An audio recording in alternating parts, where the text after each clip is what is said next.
notre ami Claude Askolovitch pour son histoire de la semaine. Bonsoir Claude. Bonsoir. Soyez le bienvenu Claude avec votre histoire de la semaine. Le graphie. Ah d'accord. Enfin, tout n'est pas vrai en tout cas.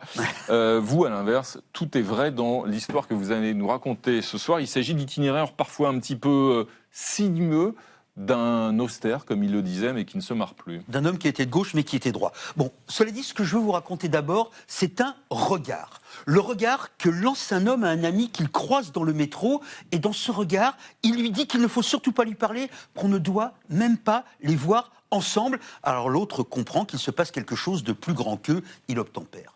Alors c'est une scène qui pourrait avoir lieu sous la Résistance, non pas du tout. Elle s'est produite donc dans le métro à Paris en 1971, sous le gentil président Pompidou, quand des jeunes gens brillants préparaient un avenir meilleur ou la Révolution. Et elle m'est revenue, cette scène, au lendemain de la mort de Lionel Jospin. Car l'ancien Premier ministre est un des deux protagonistes de la scène. C'est lui, Jospin, qui avait lancé ce regard insistant à son ami, qui s'en est souvenu et l'a raconté dans un texte qu'a publié cette semaine le site Mediapart. L'ami, c'est Michel Brouet, grand mathématicien français, militant des droits de l'homme. Autrefois, il défendait les scientifiques persécutés en Union soviétique. Alors, à l'aube des années 70, Brouet et Jospin militaient tous les deux à l'OCI, Organisation communiste internationaliste, donc un groupe trotskiste se réclamant de Léon Trotsky, bolchevique assassiné par Staline. L'OCI était dirigé par un syndicaliste charismatique appelé Pierre Lambert, influent chez les artistes, chez les sportifs, chez les scientifiques. C'était un groupe de marxistes-léninistes, mais qui détestaient la dictature soviétique. Ils étaient doctrinaires et pragmatiques, ils étaient cultivés, lettrés et brutaux, et puis ils étaient logiques, les gens de l'OCI, jusqu'au paradoxe. En 1971, l'OCI avait décidé d'envoyer clandestinement des militants à l'intérieur du Parti socialiste dont François Mitterrand avait pris la tête, ceci afin de vérifier que le PS reste idéologiquement structuré dans l'intérêt de la classe ouvrière.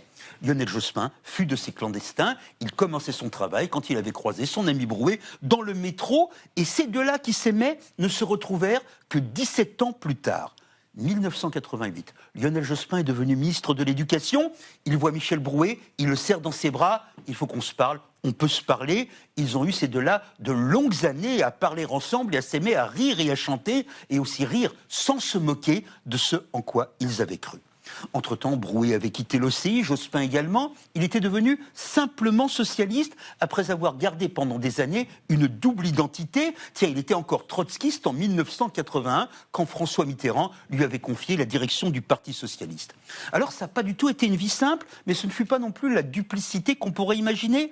C'était au contraire une manière d'être aussi sincère que possible, et puis aussi comment par cohérence on se met dans des étranges situations. Pendant des années, quand il défendait le PS, Jospin, de son point de vue, accomplissait son devoir de révolutionnaire. Et puis, il y eut 1983, le tournant de la rigueur, le socialisme rentrait dans le rang, il fallait choisir entre les fidélités. Jospin choisit Mitterrand et les compromis. Alors, ce que je viens de faire ici, je viens de vous résumer une histoire humaine très longue qui a été révélée en 2001 quand Lionel Jospin était Premier ministre. Et ce qu'il nous en reste aujourd'hui, Jospin mort, eh bien c'est quelque chose de très précieux et d'infime. Une poussière d'idéaux, et puis les rires, et puis les silences. De grands gaillards qui prenaient la politique au sérieux parce que, voyez-vous, la politique, croyait-il, était là pour changer la vie et peut-être apporter le bonheur aux hommes. Est-ce que nous pouvons encore en dire autant ? Merci Claude. Un dessin de Thibaut Soulcier. C'est le moment de faire l'inventaire de Jospin avec ses reliques. Donc on a ses gencives, ses 35 heures, son trotskisme et son fameux balai dans le cul. Et t'as oublié le ballon de basket, grand basketteur Jospin. Merci Thibaut.